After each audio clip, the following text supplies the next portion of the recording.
பேரன்புக்கும் பெருமதிப்புக்கும் உரிய பாக்யராஜ் சார் அவர்களுக்கும், என் அன்பு நண்பர் உதயகுமார் அவர்களுக்கும், சித்ரா சார் அவர்களுக்கும், இந்த ஊடக நண்பர்கள் அனைவருக்கும் என்னுடைய இனிய மாலை வணக்கம். சித்ரா லட்சுமணன் அது ஒரு காலத்தில் நான் சந்திப்பதற்காக தவிச்ச ஒரு மனிதர். நான் Bharathiraja sir assistant director sir Manoj creation வாசலில் நிற்கும் போதெல்லாம் பல முறை வணக்கம் சொல்லி அவருக்கெல்லாம் சொல்லி பார்ப்பேன். அவர் திரும்பி கூட பார்க்க மாட்டார்.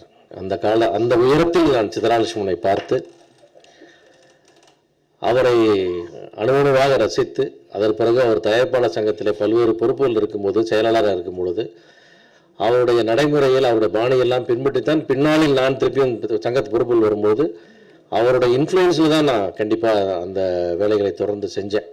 அந்த அளவுக்கு என்னை பல்வேறு விதங்களில் என்னை இன்ஸ்பயர் பண்ண ஒரு மனிதர்னு சொன்னால் சித்ரா சார். ஏன்னா அவர் ஒரு ப்ரொடியூசராக நான் ரொம்ப இன்ஸ்பயர் பண்ணியிருக்காரு.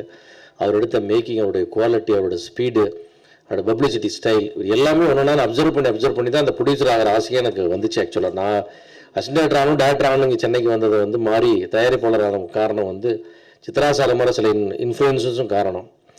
அந்த மாதிரி ஒரு அற்புதமான மனிதர். அது மட்டும் இல்லை, அவருடைய அந்த தன்னம்பிக்கை விடாமுயற்சி இருக்குது பார்த்தீங்களா, அது கண்டிப்பாக அது இன்னொரு நான் எனக்கு ஒரு தளர்வு வரும்போதெல்லாம், ஒரு சோர்வு வரும்போதெல்லாம் எனக்கு ரொம்ப இன்ஸ்பயர் பண்ணுற ஒரு கேரக்டர்னா அகைன் சித்ரா சார் தான்.